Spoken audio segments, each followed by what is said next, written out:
On Good Morning America, Apple CEO Tim Cook said that he believes that augmented reality will one day grow to be as big as the smartphone. Augmented reality, or AR, is a live view of the world with augmented computer elements and data superimposed on top of the image. Data that would typically be used during an augmented reality session are elements such as sound, graphics, or GPS data. Augmented reality and virtual reality are similar, except instead of placing computer data over an image of the real world, virtual reality creates a completely simulated world.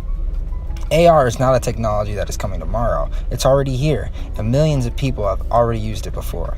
It has the potential to be developed into a tool that people use as often as their phone, and today we are only experiencing the beginning of what the technology could potentially accomplish.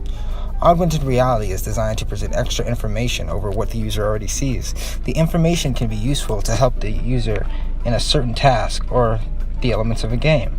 Smartphones are currently very good augmented reality devices because they already contain all the hardware components necessary for the technology to work.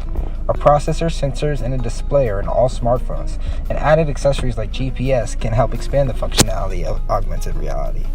Using AR on smartphones is almost perfect, but just imagine if the user's hands were free. We've been developing AR devices that are worn on the head or the face, like helmets or glasses.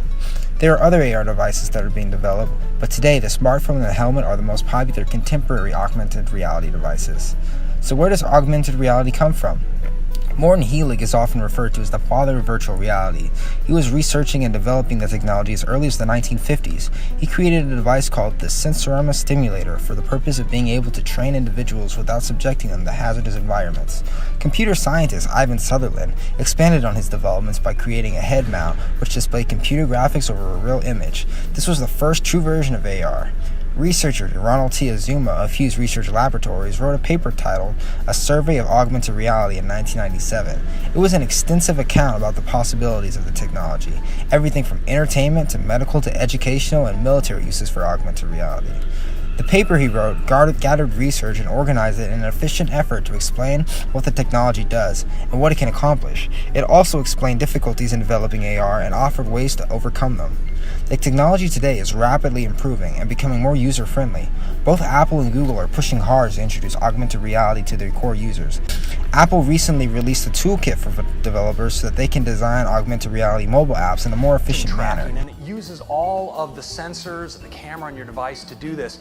It actually finds planes like floors and tables. It's able to estimate ambient light, which helps us with the rendering and also helps with scale. You notice that cup hit the table looking the size of a cup, not the size of an elephant. And we provide integration into all kinds of third-party frameworks to help you with your rendering. Now, the implementation is possible because we're able to take advantage of the awesome hardware in iOS devices. Apps using AR are expected to become much more popular over the next year. I use augmented reality when I play the popular mobile game, Pokemon Go. The AR elements in the game really made the game stand out for me as opposed to other mobile efforts. In society, AR has proven itself to be a tool which can be utilized in many situations. For example, an AR image of a living room could display virtual furniture which could be moved effortlessly to see what the room would look like, without the pain or labor of moving furniture by hand. In architecture, both virtual images can be overlaid over a construction site to see what a structure would look like before it was constructed. These examples are being used today.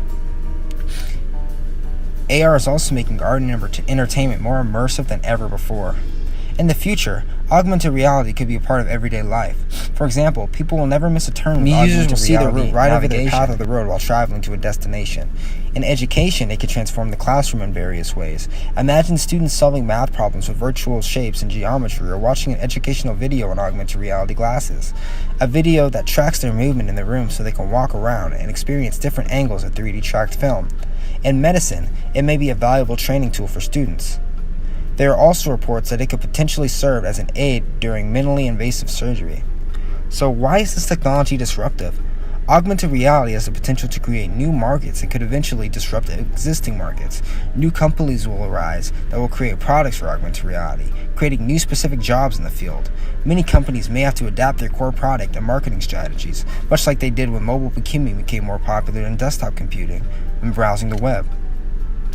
The article, What is Disruptive Innovation, from the first week of this course describes a disruptor as follows. Disruption describes a process whereby a smaller company with fewer resources is able to successfully challenge and establish incumbent businesses.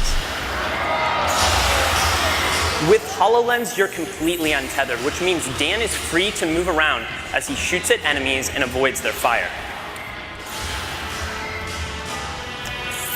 With HoloLens, the action happens all around you. Imagine a company that makes augmented reality glasses that can display entertainment on a wall in the living room. People may prefer that option over the traditional TV because it saves energy and there's no need for setup. Augmented reality is the future, and it's already here, and it's getting better and better each day. I'm very excited to see how it affects society and how many people will adopt it. Thanks for watching.